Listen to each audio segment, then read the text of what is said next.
Salut à tous, on se retrouve aujourd'hui pour parler du Paris Saint-Germain ce samedi 1er mars et on commence bien évidemment avec le match du jour car ce soir le Paris Saint-Germain reçoit l'équipe de Lille, coup d'envoi 21h05, le match aura lieu bien sûr au Parc des Princes donc c'est un match pour préparer parfaitement le match contre Liverpool bien sûr mercredi prochain parce que voilà Lille c'est niveau Ligue des Champions, ils jouent également à LDC, ça sera mardi contre Dortmund, on leur souhaite bonne chance mais aujourd'hui bien sûr victoire voilà, pour préparer au mieux cette rencontre de LDC.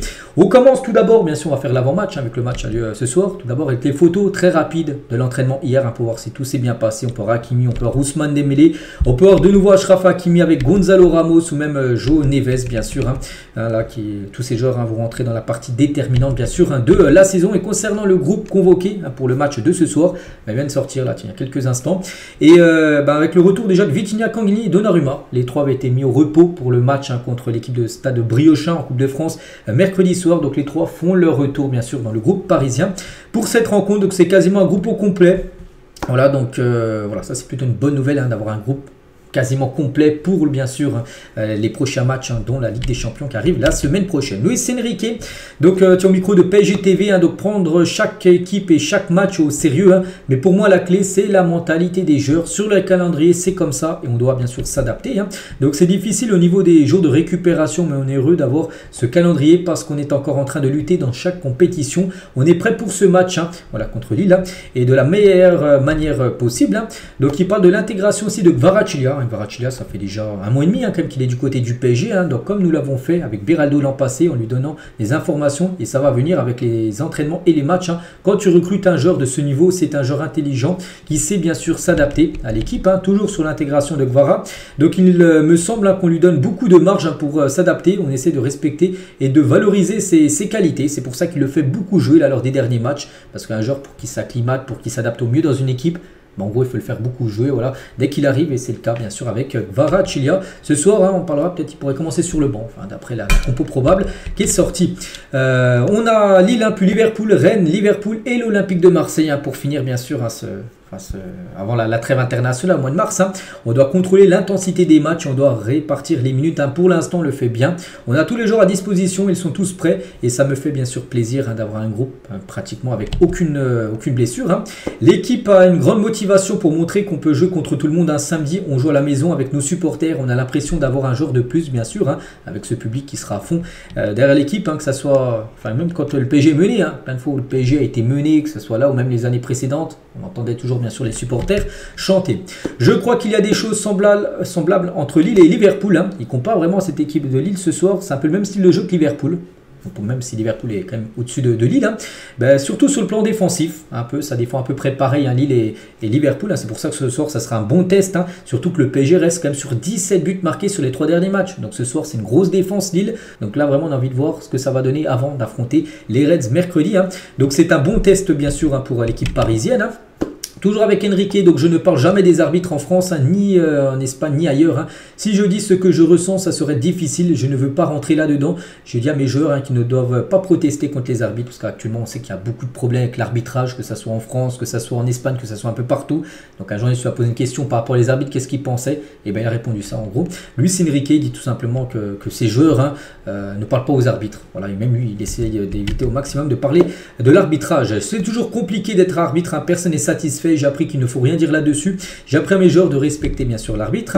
Sur la notion d'équipe cette saison du PSG, il a dit cela signifie quelque chose que tout le monde peut voir. Nous sommes une vraie équipe, un vrai collectif qui avait peut-être pas les années précédentes. Il y a d'autres équipes mieux que nous qui font des choses très très bien. Mais voilà, c'est vrai que cette saison, on sent un collectif vraiment en puissance, qui monte en puissance match après match du côté de Paris. Surtout que ça joue très bien.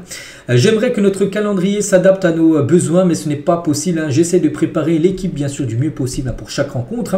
Toujours avec lui, donc on essaie de donner à l'équipe des ressources pour faire face au moment où l'adversaire va nous presser haut. Il faut toujours être prêt à toutes les situations de match. Parfois on monte peu ce que fait le rival, désolé, parce qu'il change tout le temps bien sûr dans sa façon de jouer. Souvent beaucoup d'équipes jouent différemment contre nous, donc nous on essaie d'avoir des ressources pour contrer ça. Souvent bien sûr maintenant les équipes qui jouent le PSG, en plus le PSG vu qu'il y a beaucoup de possession, joue en bloc bas. C'est compliqué de trouver la faille dans un bloc bas. Voilà, donc Luis Enrique doit s'adapter bien sûr à chaque adversaire parce que maintenant ils défendent un peu tous pareils avec un gros bloc bas. Il parle aussi de Zaïre-Emery, aura plus de minutes pour équilibrer sa récupération sur le replacement de Dembélé. Je l'ai déjà fait l'année dernière, mais son évolution est aussi liée par rapport à la progression bien sûr de l'équipe, où Dembélé devrait continuer à jouer peut-être en faux numéro 9, peut-être pour ce soir, peut-être aussi pour le match contre Liverpool. Tous les joueurs veulent donner quelque chose à l'équipe et on voit que les chiffres de tous s'améliorent, aussi bien les attaquants que les milieux et que les défenseurs et même les latéraux, peu importe. On va améliorer nos points forts et limiter bien sûr nos points faibles. Et il a aussi réagi sur Dunkerque, qui sera l'adversaire du PSG le 1er avril prochain en Coupe de France. On est en demi-finale, mais l'objectif, bien sûr, c'est d'arriver en finale de la Coupe de France. Ils sont tout en haut en Ligue 2. Ils sont, je crois, 3e, cette équipe sous-cotée comme de Dunkerque qui joue bien. Ils jouent comme une équipe de Ligue 1, donc ça sera une belle demi-finale. Ça sera un match, bien sûr, très compliqué. Ce match, n'oubliez pas, aura lieu du côté de Dunkerque. Et toujours avec Enrique, donc on a 6 ou 7 mois de préparation. On a amélioré certains aspects depuis les vacances de Noël. Il faut surtout bien récupérer pour y arriver. Il faut beaucoup de se reposer, tout coule de manière très positive, et sur l'apport aussi de son staff, qui est très important. Il n'y a pas que lui les gars en dirigeant, il a un staff, je ne sais pas, au moins de 6-7 personnes bien sûr, qui sont très importants pour lui. Il a dit à tous les entraîneurs, c'est notre première responsabilité d'avoir un staff autour pour préparer bien sûr une saison aussi intense. Je recherche toujours à avoir les gens le mieux préparés autour de moi. Je suis responsable bien sûr de mon staff. N'oubliez pas qu'il avait ramené tout son staff du côté de Paris. Et pour l'instant, ça match très très bien.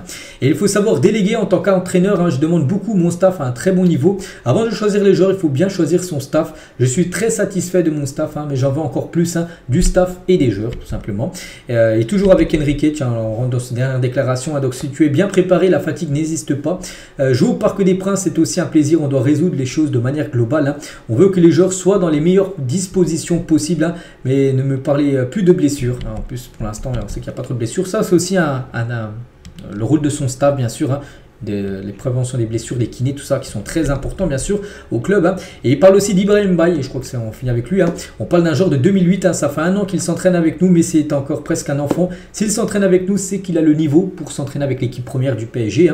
Il va encore plus progresser maintenant, s'entraînant maintenant avec les professionnels. Donc voilà toutes les déclarations bien sûr de Luis Enrique. On bascule maintenant sur la composition probable ce soir pour les deux équipes. Donc dans le journal l'équipe, ça pourrait ressembler à ça. Donc Donnarumma devrait retrouver sa place de titulaire.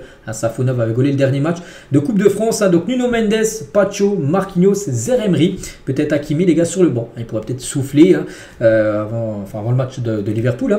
Donc Fabien Ruiz, Vitinha, João Neves, milieu de terrain, et devant Barcola, Dembélé et Kanguini. Donc Kvaratskhelia pourrait également commencer sur le banc. Après, je pense que Kvaratskhelia et Hakimi, s'il n'a pas commencé ce soir, ils commenceront titulaires, bien sûr, pour le match contre Liverpool. Donc voilà, bien sûr, c'est une belle équipe. Après, comme je le répète, les gars, chaque compo probable de Luis Enrique, il peut avoir des surprises de dernière minute. Quand on connaît, bien sûr, Luis Enrique, on sait que c'est jamais fixe, bien sûr, une compo avec lui. Donc, mais bon, ça pourrait grosso modo ressembler à ça, avec pas mal de cadres qui pourraient commencer titulaires à quelques jours, bien sûr, du match de Champions League. Et concernant l'équipe de Lille, attention, bon, je pense que vous connaissez la plupart des joueurs de Lille. C'est bien sûr une très belle équipe avec Thomas Meunier, qui est ancien parisien, qui devrait être titulaire dans le couloir de Bradley Barcola. Et Lille qui sera un beau test parce que le PSG qui a marqué quand même 17 buts sur les 3 derniers matchs. Donc avant son match de ce soir face au PSG, Lille a déjà enregistré 6 clean sheets. Il y a déjà 6 matchs cette saison. À l'extérieur, ils n'ont pas pris de but. Même le PSG n'a fait pas mieux. Donc voilà, c'est une équipe qui prend très peu de buts. Donc ce soir, on a envie de voir vraiment ce que ça va donner cette équipe parisienne qui marque beaucoup de buts sur les derniers matchs face à une très belle défense qui est l'équipe de Lille.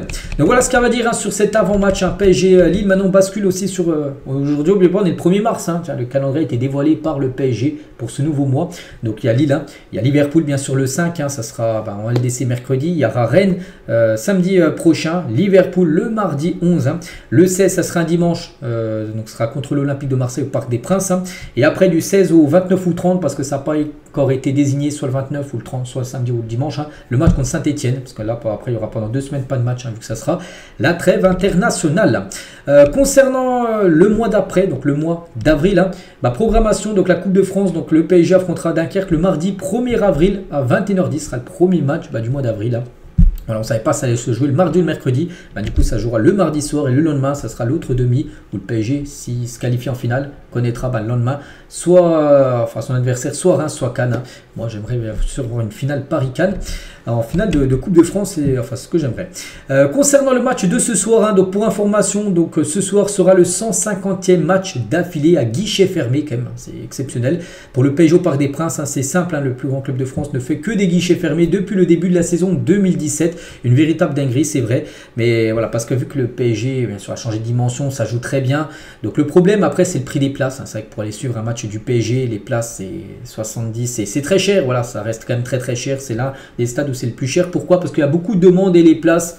Le stade, regardez, 157 matchs d'affilée où c'est guichet fermé. C'est pour ça qu'il y a encore cette idée, bien sûr, soit d'agrandir le parc, mais bon, pour l'instant, ça semble compliqué, ou soit construire un nouveau stade. La capacité, je crois, c'est 47 000 places. Le PSG devrait avoir un stade pratiquement du double en capacité, 90 000 places. Et là, bien sûr, le prix des places serait peut-être divisé par 2, par 3, parce que bien sûr, il y aurait plus de places disponibles. Donc voilà, concernant, n'oubliez pas que le Paris a toujours pour projet, bien sûr, de construire un stade. Pour l'instant, on est toujours à peu près au stand-by par rapport à l'avancée des travaux. Et on finit juste aujourd'hui, les gars, avec le Titi d'or. C'est le meilleur joueur du centre de formation. Donc là, je ne sais plus, c'était hier ou avant-hier. Donc c'est Ibrahim Mbaye, les gars, qui a remporté le prix pour 2024, l'année dernière. En 2023, ça a été Mayulu. Et en 2022, ça a été Zeremri.